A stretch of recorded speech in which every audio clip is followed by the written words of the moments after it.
essentially a 5-year program through which students can get a bachelor's degree at each school, at Brown University and the Rhode Island School of Design, simultaneously. So you're attending both schools at once. It's not one and then the other. And then you graduate after those 5 years with 2 degrees. And Monika, can you give us some numbers on the program? How many students are in the program? What's the admissions rate like? Give us some of those bullet points. Yeah, so there are usually about 15 students per class. That's their goal with how many people to enroll. But the number of people that are actually admitted varies a little bit every year. But the admissions rate usually falls between 2 and 3%. And I believe from the statistics available that it's usually about 700 applicants. Pretty competitive program to get into. Now, I think this is a fairly new program. For example, when I was at RISD in the 90s as an art school student, we didn't have this program. It just got started a few years ago. And so it hasn't been around for that long. But I think for a lot of students who are looking to college, there is this dilemma of, do I go to art school? Do I go to a liberal arts college? And for a lot of students, that's a really hard decision.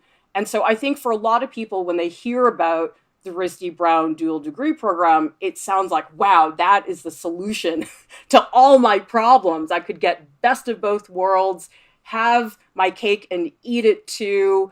I mean, Jeff, did you have trouble deciding between liberal arts or art school when you were applying? Absolutely. Yeah, that was really the big reason I applied to the program, was because although I was really excited about art and pursuing art, um, specifically comics, I wanted to be a comic artist. I didn't want to give up a really rigorous intellectual experience and a liberal arts education. So I was only looking at places where um, I could get both. And really, the dual degree program was one of the very few things that could genuinely give that to me. I wasn't looking at any other art schools besides RISD. And if I hadn't gone into the program, I probably wouldn't have gone. Though in retrospect, um, there's no place else I'd rather be. I've realized that I am very arts focused. And Monika, what about you? Did you have that dilemma between liberal arts and art school when you were applying to college? I did. I really liked computer science. I had taken some classes in high school, and my parents were both in software. And growing up, math and computer science were always around me, and that wasn't something that I wanted to give up so quickly. Um, and it was really hard to find programs where I could do both, where it wasn't just, okay, you can major in art and do some computer science on the side, or vice versa. And this was the only thing that I could find when I was applying that I could do both completely, where I wouldn't have to basically completely sacrifice one and just keep the other as like keep that one as a hobby. I wanted to be able to do both in classes and not just have to choose one. So I guess it mostly came out of indecision. So we will talk more specifically about the application process, about the academic calendar, the way the year is structured, advising and all that. But Jeff, just to kick off the conversation a little bit, is this the you can have your cake and eat it too? Or are you finding yourself maybe split between the two schools?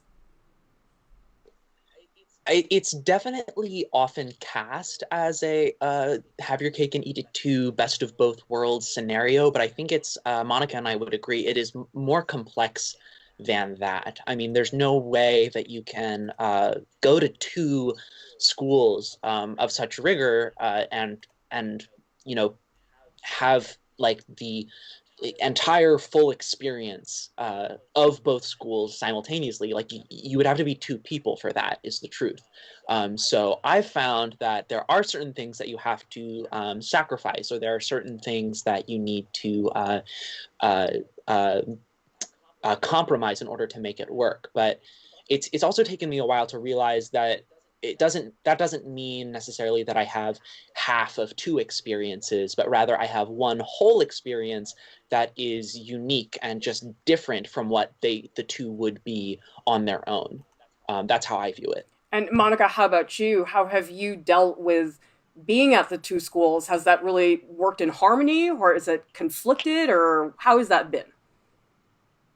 I think it's definitely, same as everything Jeff said. I think it's definitely taken me time to adjust to everything because having friends at RISD and then having friends at Brown, you're always, at least I always feel like, oh, I wish I had the full experience that they're having. Like when I'm at RISD, I'm like, I wish I could do as much as my peers are doing. And when I'm at Brown, I'm like, oh, I wish I could be doing this much at Brown. And I think that coming to terms with you're not going to get the full 100% experience at both schools was challenging, but I think now being just finishing my third year, I think I've finally come to terms with that is never going to happen, and there are ways to still make it it's still an amazing experience. And I think I was looking at what I was missing rather than everything I was getting from going to both. So I think coming to terms with you won't be able to do 100% of both schools is hard, but it's definitely doable, and I still think it's like an awesome program. Yeah, it just provides something new. Like they come Yeah. together and they make something new rather than just two halves that are thrown together. Also, I felt like I should say I just finished my fourth year in the program, and again, it's 5 years. And Monika just said that she finished her third, so that's where we are in the process, just for context as we go along. Marissa Devereaux is asking if you already have an undergraduate degree, can you still apply? I don't know. Jeff or Monika, do you guys know the answer to that question? I have no idea. I don't think there's anything restricting that. I haven't seen anybody. I know that that actually happens at a lot of art schools. Like I know a lot of people who go to CalArts for character animation have already gotten an undergraduate degree, so it's definitely possible at a lot of schools. I haven't seen anything about it specifically for the program. I'm inclined to say yes, but I would not take that as gospel. Yeah, I would look up at the school catalogs and find out what they say because we do not represent either of the schools in any way. Albert is saying, what is living in Providence, Rhode Island like? How is travel there without a car? Monika, why don't you take that question? So I love Providence. Disclaimer, I live 45 minutes from Providence, so I am very close to the city. But that being said, I don't have a car on campus. So it's not like I just drive there and then drive around and I'm having a car. So I really like Providence because it's so walkable. I think you can pretty much get to everywhere you want to go by walking. It might take some doing. Uh, and I mean, there are places that if you really want to go to a specific restaurant in Federal Hill, which is like a part of Providence, you probably will want to not walk there. But if you don't want to go to the further locations, it's super walkable. I think walking between the schools is easy. That I will preface it by saying I mean I think it's easy compared to what it could be in like other campuses that I've seen, but the hill is hard. But after 3 years, I kind of don't really notice it anymore. It's just, part of college. Jeff might disagree. I don't really mind the hill. I absolutely agree. I'm just going to say my calves have gotten so good Yeah. over the past 4 years from climbing that hill like twice a day at least. Can you guys explain for people who have never been to RISD 4 what the hill refers to? Because let me tell you, built some muscles on campus when I was a student. So how is RISD and Brown arranged geographically? So maybe, Jeff, you can explain that. Yeah. So in Providence, the area that Brown and RISD are located in is called College Hill. It is literally a hill in the city. Brown is located generally on the top or the crest of the hill. It's much flatter, and RISD is on the slope down to the river. So it's more vertical. There are a lot of like riverside buildings. So a lot of people who, are at RISD tend to stay on the side of the hill, and a lot of people at Brown tend to stay on the top. As a dual degree student, you have to traverse back and forth. So you're climbing up and down the hill relatively often. However, the two campuses are very close. I would say they're more like a Venn diagram than two separate things. Brown's visual arts building is right next to RISD's freshman housing, and I lived in a RISD dorm that was like a 2-minute walk away from Brown's student center. So they really are almost an extended campus of each other. Now, Monica, let's talk a little bit about the application process, because I think applying to RISD is one thing, applying to Brown is another. This is, I believe, a 3-tiered admissions procedure. Am I wrong? I can't remember. I feel like that's what students have told me. Yeah, so it is sort of a 3-tiered process. So you have to apply to RISD and Brown completely separately, and your applications are looked at separately by each school. And you're considered for the program after you get into both schools. So you have to get into both to even be considered. But part of the application to RISD and Brown is you submit a why dual degree essay. And basically, that is why this program specifically is the perfect education for you and why you couldn't do what you want to do elsewhere. And so you submit the same essay to both schools, and then you send your application, and then they get reviewed by the admissions people. And it's all done. It's all done at the same time. It's not like if you get into both schools, then you have to apply to the program. It's all done at the same time. Which I thought was nice. It made things a little bit easier later in the year, especially because the RISD deadlines are a little bit later for applications than the Brown deadlines. I don't want to give any specific dates because I don't know how things are going to change in the future, but all of the applications are done for the program through RISD and Brown. I'm trying to look at my notes, and it is possible to get into both schools but not the program, which is unfortunate. But it's a very small program just because of how logistically challenging it is. So just because you get into both does not mean you're guaranteed in to the program. And you need to complete all of the application requirements for both schools. There's no reduction in admissions stuff because you're applying to the program. Now, Jeff, what was it like applying? Because that sounds like a ton of work, in my opinion. What was it like applying to this program? Was it just 3 times the stress? I don't think it was 3 times. I mean, Brown's admissions process is particularly hard. You have to write 5 different mini essays for them, if I remember correctly. And then so the dual degree essay is a 6th on top of that. So it can be kind of stressful. And I definitely found it to be that way. However, while I was applying, I actually wasn't thinking about the program that hard because, I mean, I had heard about the reputation about how hard it was to get in. And to be quite honest, I never expected to get in. I wrote out all my applications. I wrote my dual degree essay being like, oh, yeah, as if. And then I submitted it and then forgot about it. Literally, I forgot about it until the decision came out, and I was pretty astounded when it did. So it was rather stressful, but I just kind of lumped it in with my Brown essays, essentially. And Monica, how about you? Was it really stressful to do this program application, or was it like, one more application, I'm applying to so many anyway? What was it like for you? I was a little bit more stressed, I think, because as much as I didn't want to say I had a top choice, because then I felt like if I didn't get into my top choice, then I'd be settling. So I didn't want to say to myself, oh yeah, this is what I want to be doing, but it is really what I wanted to be doing. So I was super stressed. I had so many people read my essays, which was completely unnecessary, just for for reference. They were all family members, though. They weren't like college counselors or anything. But I was really stressed applying. But then once I actually hit send, it was sort of like, okay, I guess at this point, it is what it is. I've already sent in my stuff. There's nothing I can do now, so I may as well just wait. And I think what made it a little bit easier for me is I kind of already knew what I wanted to do going into the program. I knew what I wanted to major in, and I haven't switched that.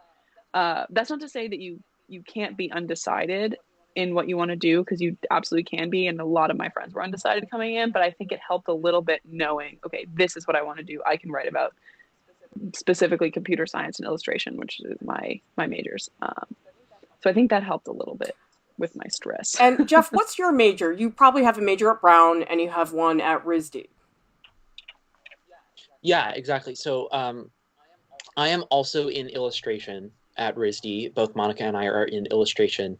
And then at Brown, I do modern culture and media, which is a very interdisciplinary major. It's their combination like film, digital media, critical theory, like applied philosophy. It's a very broad kind of humanities major that focuses on contemporary visual media, which pairs very well with illustration for obvious reasons. Wow, that sounds really cool. This also sounds to me, just from what you guys are describing, just so many things in your life. Like, do you guys ever feel like you're spread too thin? I feel like for me, if I was a student, that would be the worry I would have, that I would have constant fear of missing out and being spread too thin. So, is that something you guys experience, Monika? Yes. I have a horrendous habit of overcommitting.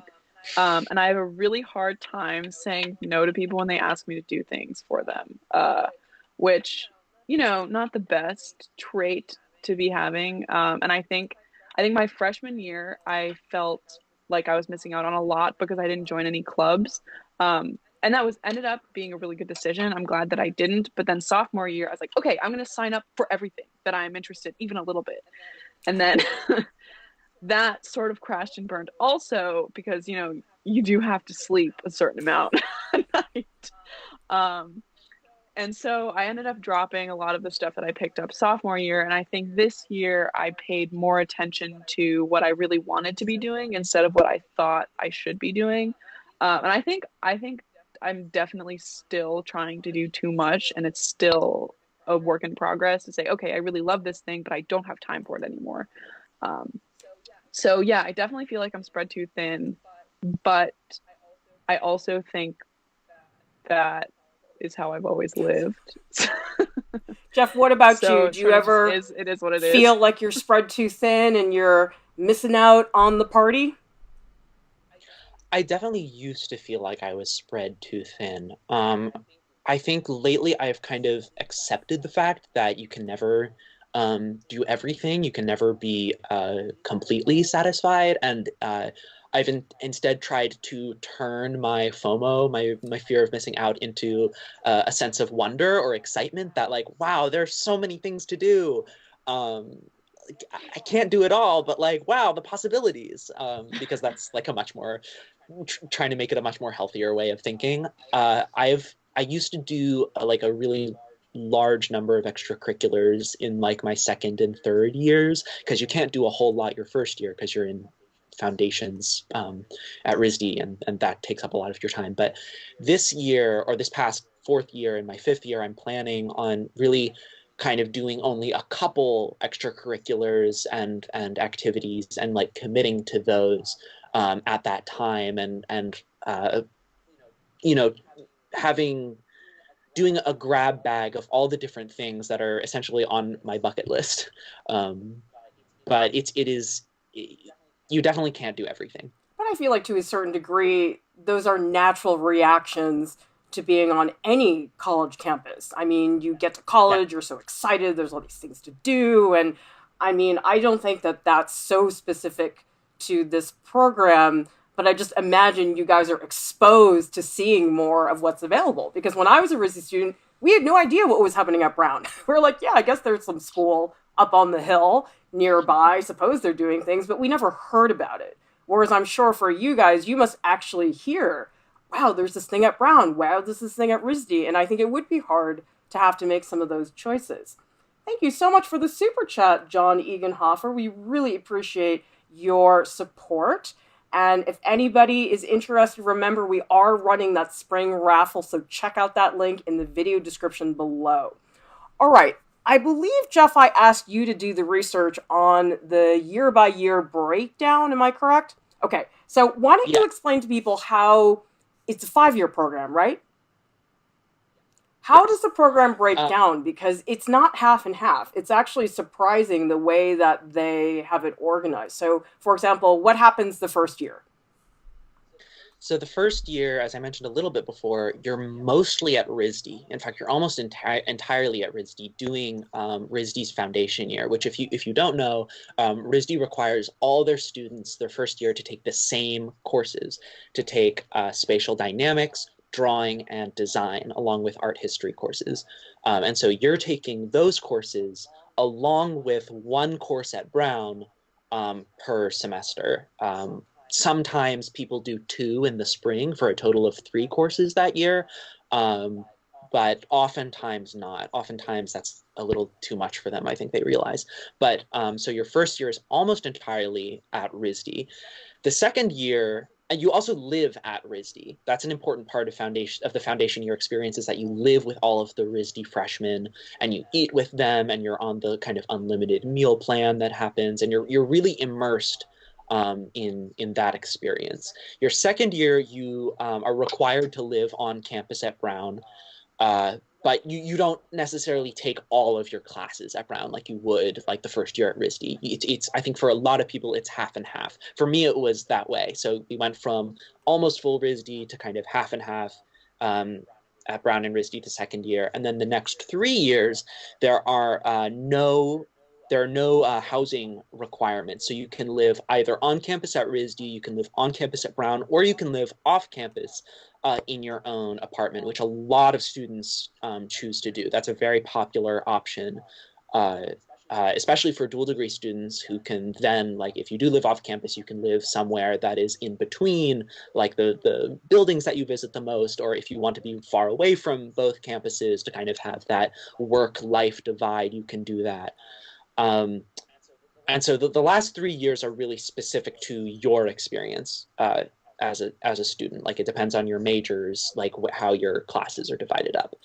And then the last thing I will say is that you declare your major at RISD in your first year, you declare your major at Brown in your third year, and then you give a capstone presentation in your 5th year at the end as part of your graduation requirements. And that's a talk that you give to all of your mentors and all the other people in your cohort about your overall experience in the program or some topic that you've thrown your focus in. So that's an overview of what the arc of the program is. Well, I mean, I think one thing I would say is that it sounds like the leap from first year to second year sounds to me like the most dramatic one, because I would say being at RISD so much in that first year and then all of a sudden you're living at Brown is so different. But the thing is, the whole RISD first year experience is sort of like this little vacuum that exists in its own universe. So I feel like whether you were a RISD student or a RISD Brown dual degree student, that first year at RISD is so unique no matter who you are. Because I know for some students, because I teach sophomores at RISD, a lot of them say to me, sheesh, I feel like I'm in a different school in the second year at RISD because it's just so different. Like, Monika, what was that like for you, that transition from first year to second year? I actually didn't think it was as bad as some other people, which was purely by luck. I happened to meet a couple of girls at Brown my freshman year on St. Patrick's Day, I think. And I kept in touch with them over the summer very loosely. We didn't talk a ton, but it wasn't like I totally cut them off. And then sophomore year, I contacted them again and said, hey, I'm living on Brown's campus now, and I don't know anybody. So can we be friends? And they are now my closest friends, which was super lucky. And I think the biggest jump is living at RISD with everybody at RISD doing foundation year, and then living at Brown with a lot of people that you might not know, and with a campus you're not as familiar with, and you're surrounded by people that are familiar with that campus and do feel like they know a lot of people. In terms of on the RISD side of things, I also felt like I was kind of in an entirely different school, mostly because I really liked illustration, and I didn't love my foundation classes as much just because I just wanted to do illustration. And I do think the foundation classes were super important. And in hindsight, I'm really glad I did them. But in the moment, I didn't really want to be doing all of that. So I think that my jump was a little bit easier than most because I already had a little bit of a footing with some friends at Brown. And I was just super excited to be in my major finally. So I didn't think it was horrible, but it was definitely a change. Jeff, what about you? What was that transition from first year being mostly at RISD into living at Brown in your second year? I think for me it was a little bit harder. I was living with a lot of other dual degree students, so I feel like my second year I didn't get to know that many people at Brown. I think I mostly stayed within the dual degree bubble, and I kept up with a lot of my friends at RISD. Um, and I thought that I had wanted to do creative writing at Brown as my major, but I started to realize that wasn't quite what I wanted, and so unlike Monika, I was not so certain in my academic pursuit. So I was taking a lot of different classes. I was really just testing the waters in a lot of different ways. I did a lot of extracurriculars that I didn't really end up liking, but I did them anyway because I felt like I had to do something or like I was expected to do something. Especially as a dual degree student, there's often a pressure to like do a lot and be exceptional and it's so it was actually kind of a rough time. I also didn't have I felt like my studio courses at RISD, especially my second semester in my second year, were not very strong. I was given some kind of disappointing professors, and I didn't feel like I learned much. So I was in this kind of not a great spot that year. But I think having the other dual degree students around me who I was living with was a really wonderful support system because I had people there who knew what I was going through and it wasn't like I was thrown into a dorm with a bunch of Brown freshmen or Brown sophomores and they were all like wide-eyed and bushy-tailed and being like, oh, isn't this great? Meanwhile, I was here like recovering from RISD foundation year being like, honey, you don't know the war. So I was with these other dual degree students, and that really, really helped me. I think to this day, other people in the dual degree program are my closest friends at either school. By the way, those of you guys who are watching us in the chat, one thing I'd love to hear from you guys is what was your college experience like if you've already finished college? If you're in college, tell us how it's going. And if you're in high school or younger, what do you hope to get out of college? Because, Jeff, I think what you're explaining about that rough period and not really knowing and trying things and giving them up and everything, I think that's totally cool and healthy and natural for college. Because you guys can correct me if I'm wrong, but I feel like more and more I'm talking to high school students who are stressed that they don't know what career they want right now. And I'm like, you guys are 16, okay? You should not know what style your art should be. You should not know what you want to major in as a college student. None of those things, I think, should be part of the college experience. I think you should mess around and fall on your face and do all these things and give up and try. And to me, Jeff, I know it was a rough period, but it sounds to me like you were doing exactly what you need to be doing at college, which is just trying out a lot of different things, right? It was definitely an important period, and I think I learned a lot about myself at that time. And I wholeheartedly agree that like you shouldn't feel pressured to know who you are even like before you go to college or even during college. It should be a time of exploration. And I think it really has been for me specifically. Even now, I think I'm only just starting to realize after finishing my fourth year what it is I want to do and what I'm passionate about. I've really gone through so many stages of development, which can be discouraging when you see somebody else entering college knowing exactly what they want to do and pursuing it with their entire heart and getting really, really good at it because they are laser focused on it. And I'm really the opposite, where I'm very, very broad and I'm doing a lot of different things. It's different, and I don't think people talk about it enough. Albert is saying, can I add something to that? What does the Capstone project involve? Is it research intensive? Do you need professor advisors to execute that project? Monika, why don't you handle that question? Oh, I actually know very little about the capstone. Admittedly, I should know more. I've been kind of avoiding knowing about it because it scares me, um, which I is can not talk a little smart. bit about But it more in depth. yeah. But Monika, you had a response to what I just said. Maybe you want to throw that on the table before I Oh jump yeah. to Capstone. Super quickly, just because I think my transition to sophomore year wasn't as hard as it could have been because I knew what I was doing at both schools, but I still didn't know what I was doing after graduation, and that's totally also okay. You can know maybe what you want to major in, but have no idea what you want to do with it. And that was me, which was part of the reason why I struggled sophomore year. So that was just something that I wanted to add. For sure. But all Yeah. you. Yeah, well, so about the capstones, for a long time, the capstones have been not research focused. They're actually overall just a quick little summation of what you did over the course of 5 years. They have not been like big projects. They've mostly been like conclusions or like summaries of what you've done.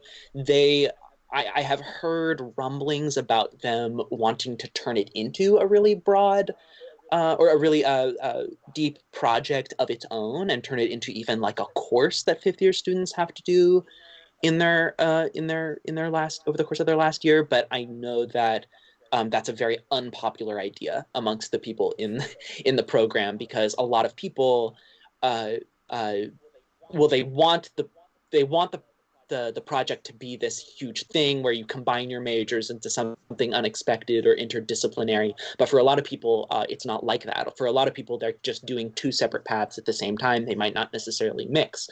So it doesn't make sense for them. Or maybe they don't even have the space in their schedule in their fifth year to have that become a class. Like a lot of people are still fulfilling requirements. Like if you're doing like really intense majors like engineering or something, like you are probably still like you need every slot that you can get. So I think that's not a popular idea, and I think it will probably continue to be a slightly more surface level just overview of things you've done, or what you're thinking about as you enter the real world, quote unquote. That's what it is right now. Blue Wolf Spirit says, what kind of jobs would a dual degree lead to? Do you consider it worth the financial investment? And does it combine both schools' tuition and fees? Monika, why don't you handle that one? Sure. So it does not you don't have to pay double tuition. God, could you imagine?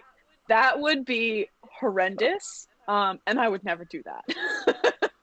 um it is all of the financial stuff happens through Brown. So I believe, Jeff, you can correct me if I'm wrong, that you pay Brown's tuition. But RISD housing is a little bit cheaper than Brown housing. So your overall full expenses are going to be a little bit less freshman year and any year you live on RISD's campus versus living on Brown's campus. In terms of fees, I think of fees as like course materials, like art supplies, books, that kind of thing. I know that some schools calculate like personal travel in fees. I'm not really counting that. I'm just talking about books and supplies. Those you do have to do for both schools, but it's not like you're doing double fees. It's because you're only doing like some of RISD and some of Brown. So it's not ever like you're going to be paying for two in like basically 2 semesters worth in one, just because that's not how the classes work. That's the financial side of things. What was the other? The Sorry, other question, and maybe Jeff, you can take this one, is what kind of jobs would a dual degree lead to? It's so broad. It's so broad. Yeah, I've spoken to a decent number of dual degree alumni, and a lot of people take jobs that only use their Brown degree or only use their RISD degree. Some people do things entirely new and different. I know people who are in law school right now. I know people who are currently working at Google. I know people who are trying to make it as a comedian in New York. I know people who are just being fine artists in their studios and trying to make that work like a fine arts practice. I know people who are pursuing graduate school. A lot of people pursue graduate school. It is truly almost anything. I think it's a little bit hard to pursue a medical degree afterwards because it can be a little bit difficult to do pre-med in the program. You can do it, but it can be difficult. So I don't think that many people go that route. I just want to really quickly touch on the financial question a little bit. And I'm so glad that somebody asked that, because that is such an important question that should never be ignored in things like this. I think when you are considering the program, you should absolutely be thinking about whether that second degree is worthwhile and is worth a whole fifth year in tuition. And you should be considering your financial aid when making the decision, because I think sometimes it might not be the right decision. If you know you want to be, say, an architect, or you want to be something very specific where you're getting these degrees for qualifications, it might be better to get it elsewhere where you don't have to pay as much. That's just the truth of it.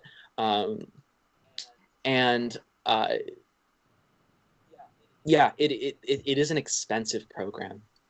Yeah, I guess one thing that I've seen in terms of high school students who want to attend this program is a lot of people want to go, and a lot of people who don't get in really are crushed, as in, oh my goodness, I am not good enough because I did not get in. And it sounds to me, the more you and I talk about this program, that this really is a fit issue. It's not that, oh, the smartest people go to this program, the smartest, best artists go to RISD Brown dual degree. It really is does this pair of jeans fit you well type of thing. Do you think that that's fair to say, or am I way off? Monika, what do you think? I think that's incredibly fair. I think that when they read your essay about why dual degree specifically, I mean, I'm not an admissions officer, nor do I know how they read these, but my take is that if they don't think that the dual degree program will serve you well, then you likely won't be put into it. And I don't think that has anything to do with merit. Not at all. Because I know so many people that were, I mean, better test scores, better grades than me, that ended up getting into both schools but not the program. And I think it entirely has to do with how they think you'll operate with both schools, and if it fits what you want to do well. I have my thoughts on the college admissions process. I also feel like it's a lot. I'm not going to share them now because I could go on for hours. But I also think it has a lot to do with, not on the dual degree side, but on the Brown and RISD side, who reads your application too. It's not a completely objective process, and you do have to keep that in mind. It's hard. This college admissions are so much harder now than when I was applying. Looking at these things that people are doing now, it's crazy. So not getting into this will not be the end of the world. I actually work at the career office at Brown, and they say what you do in the next 4 years will not entirely define the rest of your life. So you can not worry too much about it. Right. I think that, as Neil is saying in the chat, Neil is in high school. The thought of college makes me very anxious.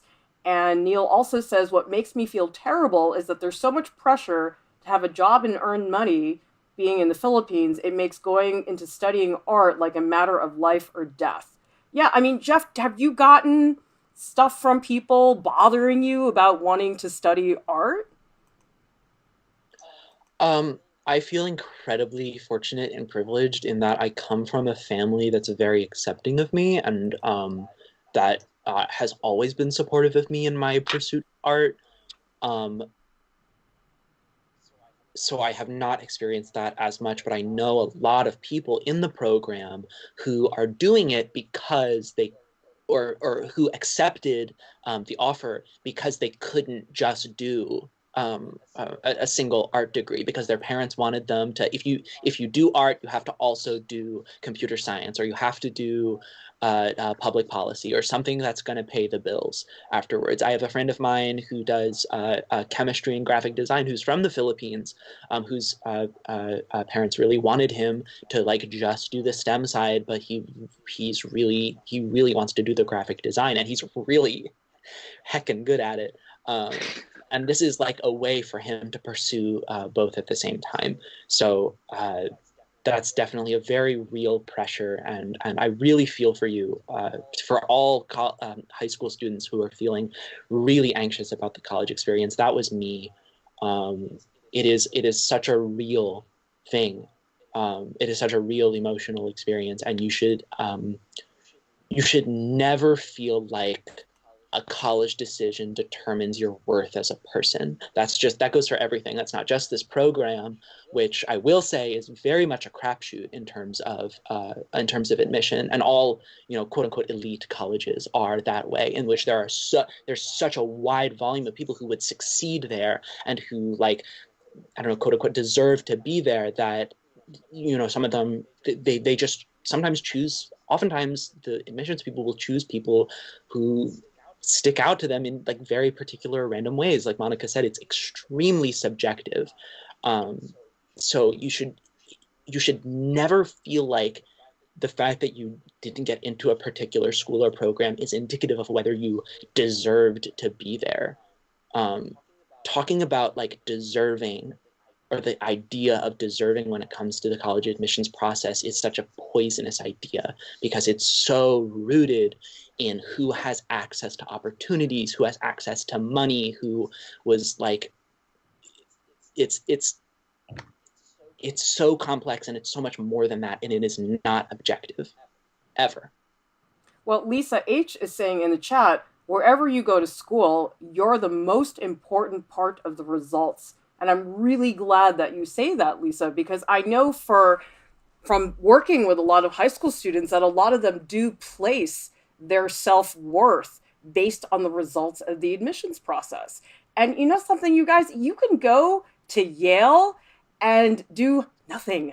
You can also go to a lower ranked school and be a total superstar. And for some people, they really thrive at a lower ranked school because you become a big fish in a small pond. And I have read stuff about people going to Ivy League colleges, being a small fish in a huge pond, being so overwhelmed that they lost all their confidence and could not survive in that scenario. So I think what I would say to all of you guys who are applying to college right now, it's honestly, I think college admissions, it's like dating. It's not like one person is better than the other. It's like, well, does this person actually fit my needs? And I know it's hard because there's that annoying US News report about which school is better, but you got to just try to put that aside as much as you possibly can.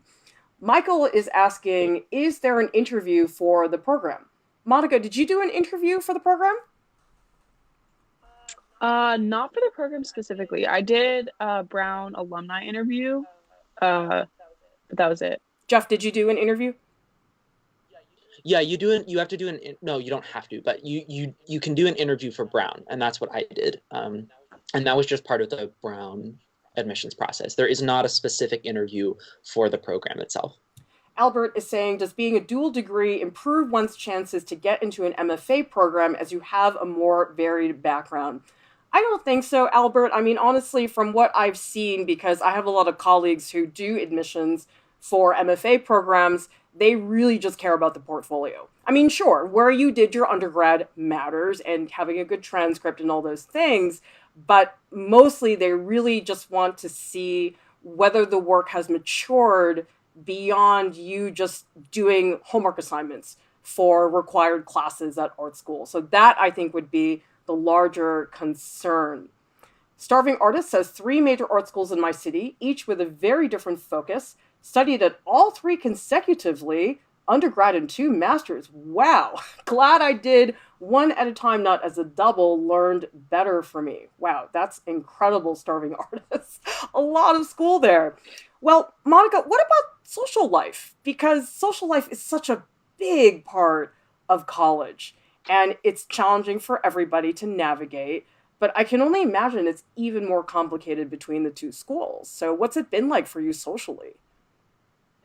Yeah, it's definitely challenging. I think I struggled a lot freshman year socially. In your foundation year, you have all 3 of your big studios with the same group of people. So all of those classes were with the same 20 or so. I don't even know if that's how many there are. And I got very close to 3 people my first semester, and then 2 of them ended up being in my section again, second semester. So I really didn't branch out at all freshman year outside of those 3 people, and then the other dual degree students who we all lived together freshman year. So I got very close with them and with those 3 other people. And then I felt sort of lost, um, just because I didn't talk to as many people as I probably should have. Uh, and I really regret that. I was super nervous just being an extrovert my freshman year, which I'm sure you think is um, hilarious. But I did not talk to a lot of people. And like I said before, I got super lucky, just randomly meeting these 2 girls that I'm now very close with, and we sort of created a friend group around ourselves at Brown. Um, and I that was 100% by luck. I was left in Boston alone with these girls that I didn't know and just had to become friends with them. And I don't think that's normal. And I think it can be very challenging to integrate into the Brown community your second year, just because Brown's first year, I think a lot of people get very close with the people that they live with.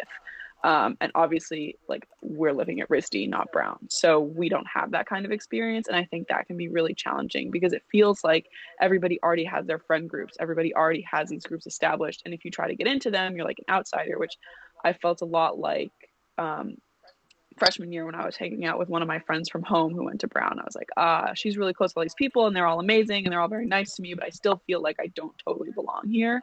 And I think that's really hard.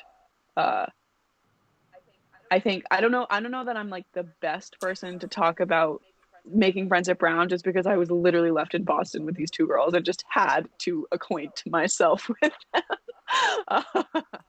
um, but yeah, it's definitely challenging. But I do think, Monika, those very intense friendships that you have in college, I think they're fairly common. Tell me in the chat, those of you guys who have been to college, if you're in college, did you guys have really intensive friendships? Because I had hardcore friendships in college where I just was attached to the hip to these certain friends, and we ate every meal together, and sometimes they turned out great, other times they crashed and burned, and there was a lot of drama. So I sort of feel like social life in college is always complicated, no matter what school you're at. I don't know. I'd like to know about your experience with social life at Brown and RISD, Jeff. What has it been like for you? For me, I've definitely had a lot of intense friendships. I think it's hard, specifically as a dual degree, because Brown and RISD are so different in terms of their social structures. Like at RISD, or no, at Brown, you primarily, like, friend groups are primarily made around extracurriculars. Like, that's where a lot of people find their niche, or through their, like, first year advising groups. It's like kind of those 2 options are the most common ways that people find their friend groups. Whereas at RISD, a lot of the ways that you make your friends is through classes and through doing coursework together with people, like after hours during your studio time. They're very different. And so since dual degree students have that entire first year at RISD, and you're doing all of this really intense studio coursework, I found I developed like really wonderful friendships with like so many RISD people. And I think that was like such a blossoming year for me socially.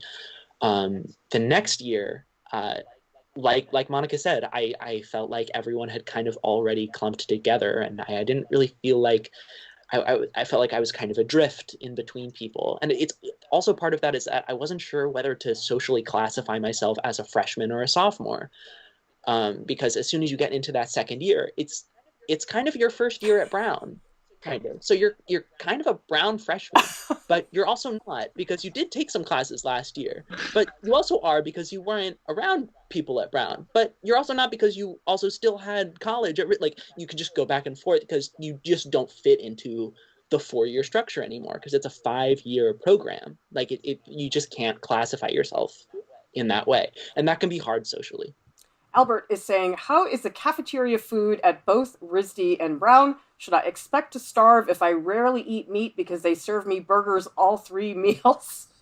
Monika, why don't you tell us what RISD food is like? RISD food is amazing. I have literally nothing negative to say about RISD food. Um, at all. It is so good. I think it's nice that RISD is a lot smaller than Brown because they don't have to feed as many people, so their meals are a lot higher quality. Um, I feel like there's a ton of variation, especially if you don't eat meat. There are always going to be options that are non-meat foods. I am not a vegetarian because I have horrible self-control, but I have attempted it, and it is definitely possible if you are not weak like I have to I say, am. you guys are But so spoiled by the RISD food because, wow, yeah. it's come a long way since the 1990s. You guys are eating like sushi and Yes. smoothies and matcha green tea latte. I mean, you guys got it made at RISD for the food. Jeff, what about I brown feel food? What is that like? I don't actually feel blessed when I think about brown food. Uh, yeah, RISD food is amazing. Brown food, it's a little more uneven. Like Brown has like 4 dining halls, 5, 4 or 5, and some of them are great, and some of them are not that. Um, uh, so yeah, there's definitely a pretty clear distinction, and none of it is horrible. Let me be quite clear. None of it is like awful. I eat pretty much everywhere on campus, depending on where I am. Uh, This is how you got into brown, right, Jeff? yeah, by talk being like that. It's really more about convenience, but I know a lot of people have like very strong opinions. But I would definitely say unequivocally, RISD food is better than brown food. Vaporistic But there are says. options at Oh, both. go ahead, Monika. There are options at both if you're a vegetarian. Like there's an Yeah. entirely vegetarian dining hall at Brown too, which is good. Vaporistic says Wait, really? making friends. I'd I'm be sorry, wrong. go ahead. I keep talking over you guys. No, it's okay. Sorry. The I never Ivy made Room. that connection. And Ivy Room's one of the good ones. I really Oh like yeah, Ivy Room, and yeah. They have it is avocado vegetarian now toast. that I'm thinking about it. Yeah. Sorry, Clara, go ahead. Vaporistic says making friends in university was also very hard for me. If I was with the group of friends, I felt left out and very lonely. But if I'm alone, I do not feel lonely at all. That's interesting, Vaporistic, because I think a lot of people equate loneliness with being physically alone, but I actually feel more alone when I'm with other people.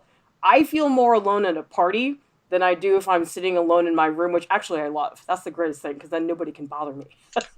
So, yes, social dynamics, very, very complicated. Now, what about the advising structure, Jeff? Because I know the dual degree program, it's small. You guys don't have a giant department of faculty to advise you guys. How is it structured? Yeah, so as a dual degree student, you have a lot of different advisors, and they change over the course of the 5 years. So, in your first year, you have your foundations advisor, which every RISD student has. It's one of your foundations professors is assigned to be your advisor, and they give you advice on like which majors to like investigate, like how to decide your declaration. It's a lot about deciding your major. And so you have that, and then you also have your dual degree advisor, which is a professor at Brown, who you have to meet with at least once a semester to talk about registering for classes. They give you like tips for which classes to do if you're like thinking about exploring a concentration, that kind of thing. So that's kind of your first year. You have those two kind of main advisors. You go into your second year, and you still have your dual degree advisor. You still have the person, you still have the professor at Brown, kind of telling you how to navigate class registration between both schools. But then you also have a Micklejohn advisor, which is an advisor, an upperclassman at Brown. All Brown students have a Micklejohn, and they are just an upperclassman who give you advice on how to survive at Brown and how to kind of be a college student. And they can be really, really useful resources, especially for dual degree students, because you might not know a lot about what's going on at Brown because you've spent the entire last year at RISD. Your third year, at that point, and at this point, you're in your major at RISD. So you have an advisor specific to you for your RISD department. You have your like RISD faculty advisor, and then you declare your Brown concentration that year as well. So you're going to get a concentration advisor at Brown. So you just kind of have your two like faculty advisors for your major. And then once you get to your fifth year, kind of skip through the fourth year because nothing really changes through that. You get your capstone advisor, who is a faculty at either school, who is like helping you think through your presentation. And that's really just specifically for the capstone. And most fifth years choose a professor that they have bonded with over the course of their time, someone who is particularly interested in what they're interested in, someone that they can bounce thoughts off of. And then finally, there are, over the course of the entire 5 years, there's the dual degree coordinator, who is Michelle Zager, who is a saint. I think everybody in the program would agree. She kind of coordinates the entire thing and she overlooks everything. She is, if you don't know something about a program, you don't know how to figure out a scheduling thing, you go to her. If you're having a crisis where, oh, I want to drop out of the program and I want to move to Alaska, you go to talk to her. She is just incredible, and she knows pretty much, she leads the program. And then finally, there is the minority peer advisor, who is an upperclassman dual degree student, who is specifically there to help minority and students of color navigate the structures, because there are definitely very specific challenges that they face while going to two like very, historically and primarily white institutions. There are challenges that they have to navigate that they really need a specific advisor for. So those are most of the advisors. There are also the peer advisors. There are a lot of them, which is good because we really need them. We really use the advising system. You have to really learn to be a self-advocate for your own path through the program. I mean, I would say just in general in college, those of you guys who are thinking about going, I mean, reach out to your teachers. I cannot believe how many students never do that, because I have a couple of former professors that I had when I was in art school, and they're my friends now. I mean, I see them on campus sometimes because we teach at the same school, but I think a lot of students don't realize that those relationships you build with your professors can be very fruitful professionally in terms of making a stronger connection with somebody. So, Jeff, even though there is this advising structure to the way the dual degree program is set up, and that's great, it doesn't mean you can't seek out to foster relationships with other professors if you really feel like you've got a good rapport with them. So, Monika, what's the advising been like for you? I mean, has it worked out for you in terms of getting that assistance you need? This is a very interesting question. I never talked to my foundation advisor about anything advising related. He was one of my foundation professors, but we only ever talked about the class, and in the class setting. There was never any talk about, oh, have you thought about your major? Same thing at Brown. I did not have an advisor that it was actually in modern culture and media, which was not. Wait, who? I'll tell you later. Okay, sorry. And he was great, but he also didn't know anything about computer science or the program.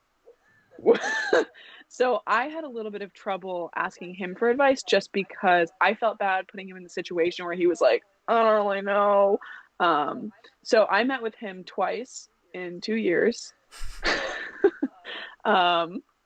So I didn't talk to my assigned faculty advisors a ton my first 2 years. I leaned pretty heavily on my Micklejohn advisor. She got me involved in one of the clubs I'm involved in now, which I am leading next year. Woohoo! so I leaned really heavily on the student advisors that I had because they were amazing and they were in the program at the same time and they could like empathize with the fact that I was miserable occasionally. And they were there if I just needed to text somebody like in the middle of the night being like, hey, I'm moving to Alaska. And they'd be like, don't do that. Um, um, so I focused a lot on them. And then this past year, I guess I joined a research group in the winter of my sophomore year. So I used the professor that led the research group as an advisor, an informal advisor. And then one of my professors that I've had all of this year is now my concentration advisor at Brown. Um, so I didn't really use the formal professor faculty advising system a ton until this year.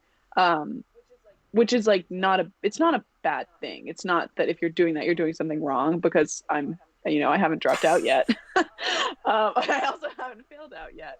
So you can go through the first 2 years of the program without talking to advisors. I did talk to the dual degree advisor. It wasn't Michelle at the time, but talked to her a lot. So that was my advising experience. Well, I mean, I think with advising, it's a mixed bag, like anything, right? I mean, I had the same experience as you, Monika, when I was a freshman at RISD. I never talked to my advisor. I don't even think they knew my name. But the thing is, I did find other teachers in other places who I did connect with, and that's all that matters. It's like all the who's assigned to who, I don't think it matters that much. That was one of my favorite things about college is just being able to seek out professors for extra help. Or, I mean, you guys who have been with us here at Prof for a while, all the teaching assistants, with the exception of Eloise, were my former students. And so these are rapports that can go on for years and years. So it's really a cool thing. Albert is asking, since Brown has undergrad art studios, how do you decide to do your project at the Brown studios versus the RISD ones? Jeff, why don't you answer that one? I mean, you generally just don't have access to the Brown Art studios. I mean, they're really for Brown students who are in the visual arts department there. Like you don't really have access to those. So you really mostly do your work at RISD because you are a student there in their department and you have designated spaces there. There are certain resources at Brown that I have used instead of resources at RISD. Like, for example, when I was a freshman and I was doing like a laser cutting assignment, like I wanted to like cut out all of this cardboard to make this modular whatever. I decided to go to the Brown engineering lab and use the laser cutter that they have there because all of the freshman laser cutters that RISD had was obviously going to be overwhelmed by everyone doing the same exact project. So the cool thing about being a degree student is that I could just not use that one. I could just, go to Brown and use the laser cutters that barely anybody use. It's really nice in that way. So they have a wood shop there too. They have 3D printers. That's the Brown Design Workshop is a really good space for students. And so I've occasionally done that. Like I've used Brown resources and tools, but you don't really have Brown studio space because that is specifically for people taking like high level painting classes in Brown's visual arts department, and you have to be in like a concentrator or something like that. Vaporistic is saying, are you still allowed to sign up for an exchange program if you're in the dual degree program? Monika, why don't you answer that one? Is exchange meaning like a study abroad program? Yeah. I personally am not doing a study abroad program. I'm not a big travel person, but I have friends that are doing it. And yes, it is totally possible. It requires a little bit of planning. It's not like I could decide now to go abroad next semester. Well, I mean, I guess next semester for a lot of reasons, but imagining that the world was normal right now, you can't just decide on a whim. And as long as you plan ahead and make sure that you're getting all your credits in, you totally can do it. And you can do it during a normal semester. And then you also have the opportunity to go abroad over RISD's winter session, which is super cool. And that is a little bit easier. I correct me if I'm wrong, Jeff. I think that is easier than doing a whole semester in the program. It can Maybe.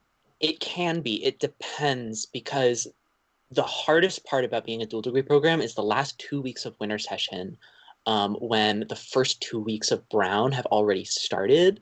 This is maybe a little bit hard to explain without a visual aid, but essentially, RISD has like a 1 month winter session, and Brown's spring semester starts right before it ends. So you have this little period where your winter session class and your Brown like schedule or your shopping period are might be in major conflict, because you also have to make sure that your Brown schedule has to fit with your RISD spring. So you're trying to coordinate these three different semester schedules during this 2 week period, and you're constantly running between professors being like, I have to go to this other class that I have happening right now at the same time, but I promise I am in this class and don't kick me off the wait list. Like you're just running around and trying to make things right. That 2 weeks are kind of the hardest period of being a dual degree student. And so if you do study abroad during the RISD winter session, it means that you have to plan ahead that you're not taking Brown courses that will kick you out if you're not there for the first 2 or 3 classes. Like you have to contact your professors, or you have to do something and plan around that. I actually think it might be easier in some cases to do the whole semester, especially the whole like fall semester, because there are no scheduling conflicts there between the two schools. My best friend, who is a dual degree student in textiles, decided to do that. They studied abroad in France to improve their French skills and do Brown requirements, and just decided to push all their RISD requirements to the next semester. They had been planning to do that from the beginning, but from like freshman or sophomore year. So they had been preparing for it, but that was the best solution for them. I mean, I have to say, as a professor, I cannot believe that they're not on the exact same schedule. It just seems insane that you could have a dual degree program and have a scheduling overlap like that. It seems like a nightmare for the students. Doesn't it drive you guys up the wall? Yes. I will spare the details, but I strongly considered living in the hills and like on a farm and just dropping out of college during the overlap this year.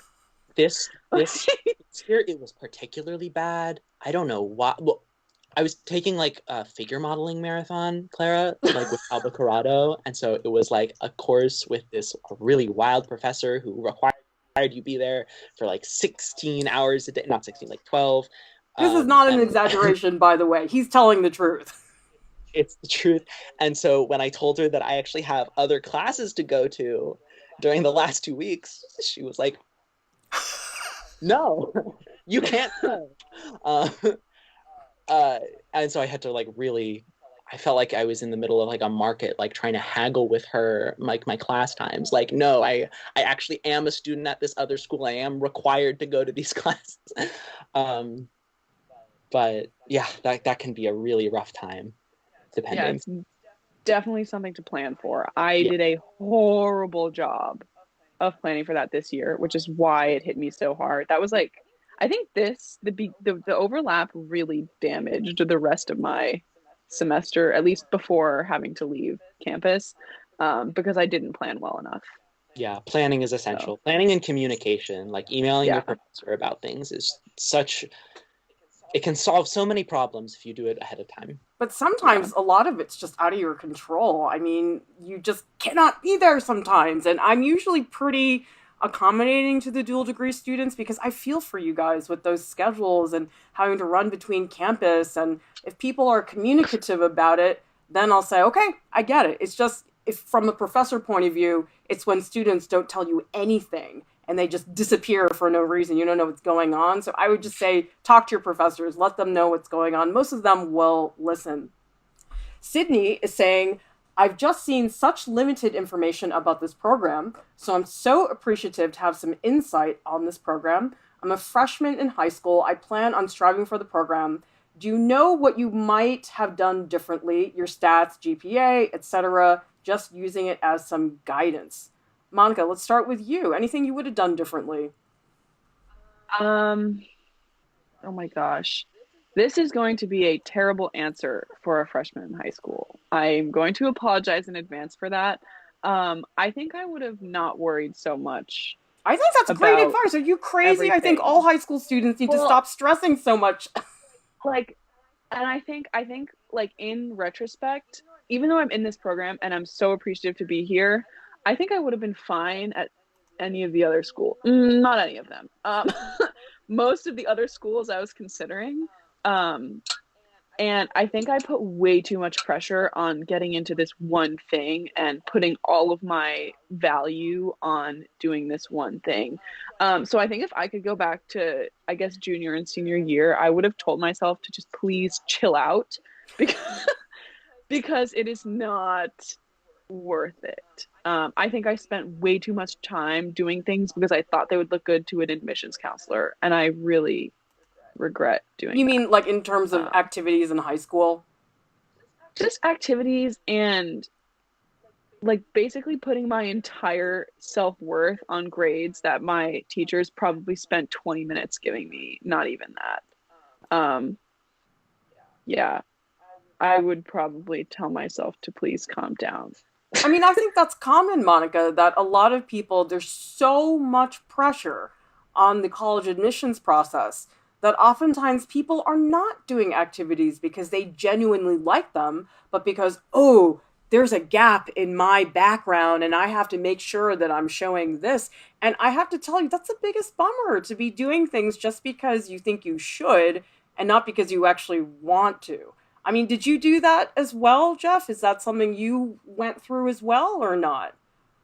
I was actually very different in that I wasn't really thinking about college until like my junior year, which is like when you start doing tours. And I would say that was like the perfect thing. I think if you're a freshman, you really shouldn't be thinking about it right now. And if you're stressing out about it, you will only make your life harder.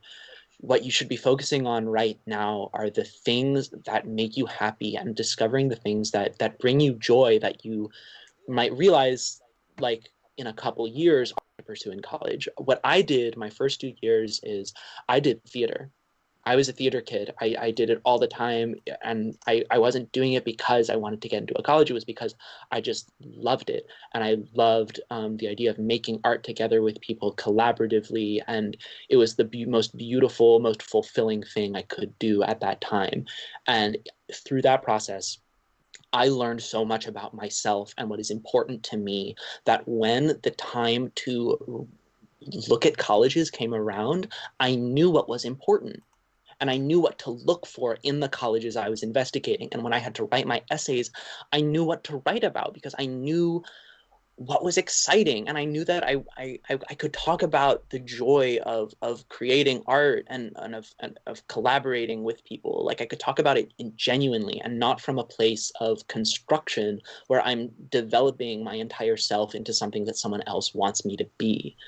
Especially since a lot of admissions professors can see through that. If you're just doing things for a college resume, they know. So really what should be doing is pursuing is if you have one thing that you're really excited about, do that. Do what makes you happy. If you don't know yet, experiment. Like play around, like try and, find that. I can't emphasize enough that if you shape your whole self around the college admissions process, not only might you ultimately be shattered by that if it goes wrong, but when you do get into college and you do get there, you might not know who you want to be or what you want to do there because a college admission is not an achievement. Well, I guess some people think it is, but it's not a trophy that you put on a shelf. It is an opportunity for you to do something bigger and for you to do more with that. Um, and I personally think that that's the healthiest way to look at it. So really just take it easy. I think it's really good You're a advice, you guys, because you know something? There were a lot of things I did in high school that I never did again afterwards. Just never had the opportunity. Like you guys who've been following Yeah. Art Prof for a while probably don't know that I was a hardcore volleyball player. Like, I went to volleyball camp, I did junior Olympic volleyball, I was on varsity, I was hardcore. And the thing is, I have not played volleyball since then. That was the one time in my life that I had the chance to really do that. And I'm so glad that I did, because when I went to RISD, sports, come on. There was no time to do that because I was in the studio. And Jeff, I mean, you probably don't have time to do theater stuff now. I imagine you've got all these other things to do. So there's stuff you guys God, can cherish in high school that you may not have a chance to do again. And let me tell you, you can tell when somebody's doing it for the grade. Like, I literally have had students in my class say to me, "How do I get the A?" And I'm like, oh, are you serious? Like, it's such a bummer to me when I have students ask me stuff like that, when I'm just like, why don't you just have fun learning? Isn't that better? And they said, well, what do I do? Do I do this, this, or this? And I'm like, oh, fine. I mean, I had to tell them. I wasn't going to not tell them. But it frustrated me because I knew for the rest of the semester that that was their motivation. They weren't doing all those things for the love of learning, but because they wanted to get the A on the transcript. And that's really, really frustrating. Nick is saying, either of you planning on going for an MFA, would you stay at RISD? Monica, how about you? Any thoughts about an MFA? It's still a little early, but has that ever crossed your mind? It crossed my mind and it like crossed and kept going. So I'm definitely not going to be doing an MFA, but I think that is entirely because what I think I want to do okay, I don't know what's going to happen in 2 years when I graduate. So as of right now, if I were to be graduating right now, I would not be doing an MFA because what I think I want to be doing right now, it won't really help yet.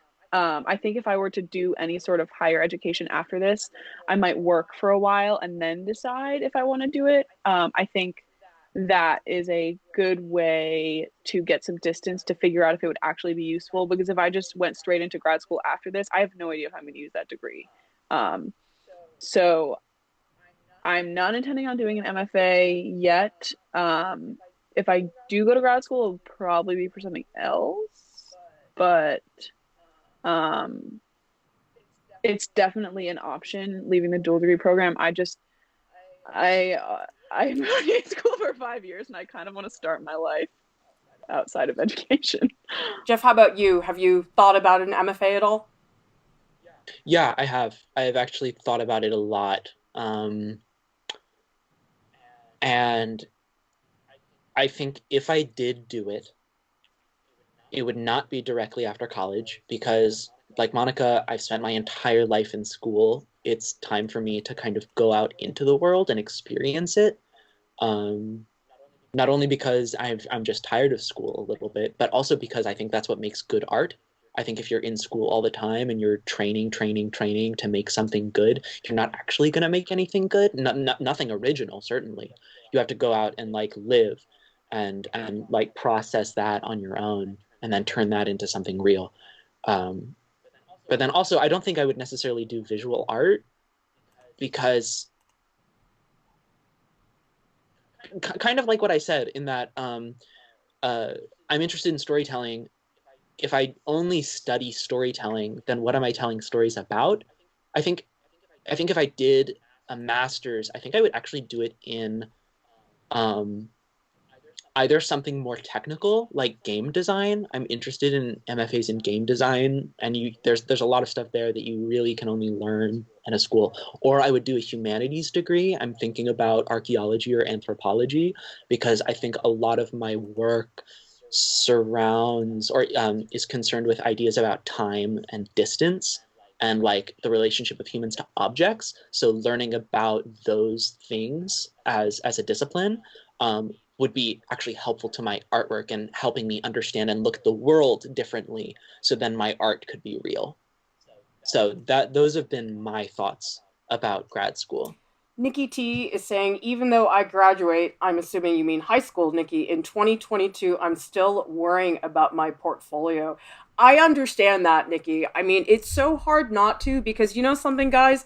I actually think that I was better off in the 90s with no internet access because when I applied to art school, you had no idea what other students were making. You just made your thing and you sent it in. You're like, okay. And now it's like there's all those my accepted art school portfolio videos on YouTube that, from what I've heard from students, just makes everybody feel like crap.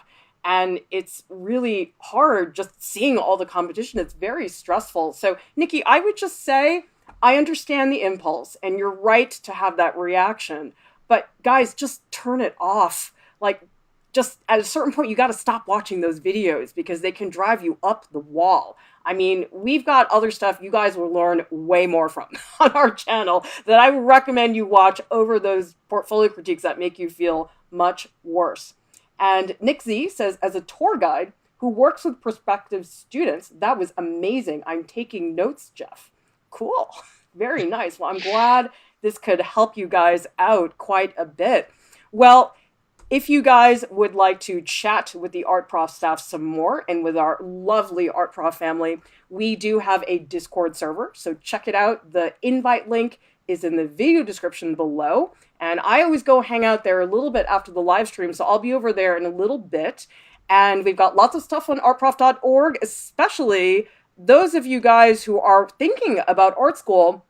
Go to tutorials and check out our complete art school portfolios guide. This is everything you guys need to know. We consolidated all of our resources into this one section. You guys can't find something? Message us here on YouTube, leave us a comment on social media. We're happy to help you guys out. And subscribe to our channel, join the Art Prof family. And thank you so much to our top Patreon supporters who keep Art Prof up and running. Thank you to you guys who gave all your comments and all your contributions to these streams. Everybody, please stay safe. We'll see you next time.